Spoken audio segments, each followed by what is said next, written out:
दोस्तों नमस्कार, मैं हूं विनोद कुमार। आप देख रहे हैं अपना राष्ट्रीय न्यूज 24 में स्वागत है। जिला बलिया के अंतर्गत बेलथराड़ विधानसभा 357 में इस समय मौजूद हूं मैं।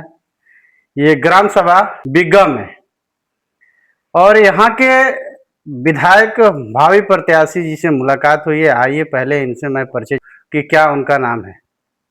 सबसे पहले आपके सभी दर्शकों को मेरे तरफ से हार्दिक नंदन वंदन अभिनंदन एवं स्वागत। मेरा नाम धीरेन्द्र कुमार चंद्रा है। मैं बिलथरा 57 विधानसभा का भावी प्रत्याशी हूं और मैं यहीं बिग्गा जमीन बिग्गा का मूल रूप से निवासी हूं। आज बेलथराड़ विधानसभा तैयारी करने वाले जिस पार्टी से कर रहे हैं और भावी प्रत्याशी बड़े चर्चे सुर्खियों में रह रहे हैं, आप किस पार्टी से तैयारी कर रहे हैं?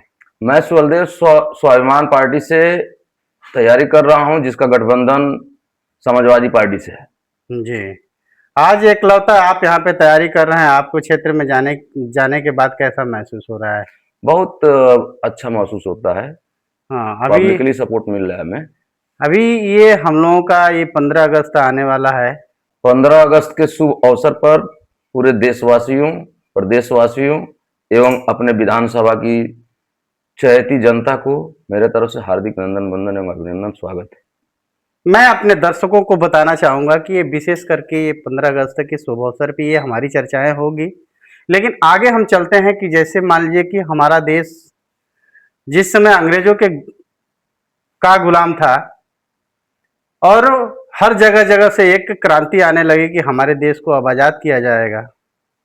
अंग्रेजों ने फरमान एक जारी किया था कि हमको अपने देश को चलाओगे तो हमको 24 घंटे में कोई रूपरेखा करके दो। इसके बारे में मैं जानकारी आपसे चाहूंगा कि वह किससे मांगा गया था।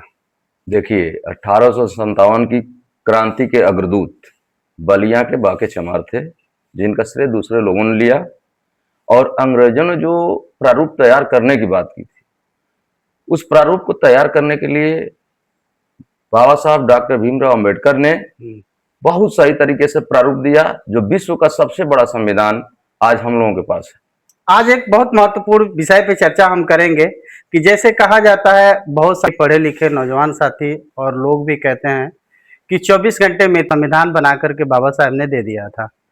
लेकिन ये सच्चाई है कि दिया था, उसका रूपरेखा बना करके 24 घंटे में नहीं, देखिए, अंग्रेजों को दे दिया गया था। भारतीय संविधान का मसौदा 24 घंटे में तैयार किया गया था, क्योंकि भारतीय संविधान को बनाने में 2 वर्ष 6 महीने 11 दिन लगे थे। जी, ये पूर्णतः सत्य है। जी। अपनी आज़ादी के लिए एक आंदोलन कर रहे थे गांधी जी। उनसे जब ये बात कही गई तो उन्होंने एक ढूंढने लगे कि कौन हमारे भारत के संविधान को बनाएगा और किसको अध्यक्ष बनाया जाएगा, किस तरीके से तैयारी होगी। ये सवाल अंग्रेजों से भी उन्होंने कर दिया था कि क्या आप लोग नहीं बना के दे सकते। उन्होंने बताया कि आपके ही भारत में एक ऐसा विद्वान है जो कि आप जो ढूंढ रहे हैं बाहर, वो आपके देश में ही है, जिनका नाम बताया गया बाबा साहब। और बाबा साहब के बाद जा करके अपने प्रस्ताव रखते हैं। बाबा साहब उस समय क्या कहे थे? बाबा साहब को मसौदा पूर्णतः इन लोगों का, इनका जो भी सुझाव था, जो भी प्रस्ताव था, उन्होंने स्वीकार किया।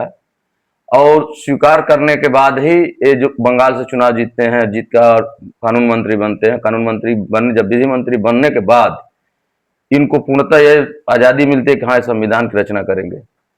जी, देखिए, हमको इस चर्चा करने का विशेष मतलब ये था कि आज़ादी जब किस तरीके से मिली है, आज़ादी पाए किसके प्रयास से, किसके आंदोलन से, इसी पे विशेष चर्चा है। और विशेष करके जो 15 अगस्त है, इसको क्या कहा जाता है? 15 अगस्त 1947 को हमारा देश स्वतंत्र हुआ था।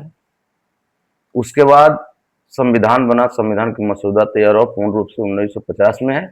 हमारा भारत देश पूर्णतः आजाद हुआ, जो बाबा साहब डॉक्टर भीमराव के अथक प्रयास और मेहनत से। उस तरह से तमाम आंदोलनकारी, जैसे गांधी जी भी आंदोलन कर रहे थे, सुभाष चंद्र बोस भी कर रहे थे, भगत सिंह भी कर रहे थे। लेकिन उन तमाम आंदोलनों का जो भी श्रेय अगर मेरे दिमाग से जाता है, तो पहली क्रांति करने वाले बांके चमार को ही जाता है। जी, उसके बांके चमार की क्रांति छेड़ने के बाद ही तमाम आंदोलनकारियों ने आया जी, और आंदोलन करना प्रारंभ किया कि हमें जो है कि भारत आजाद चाहिए। जी।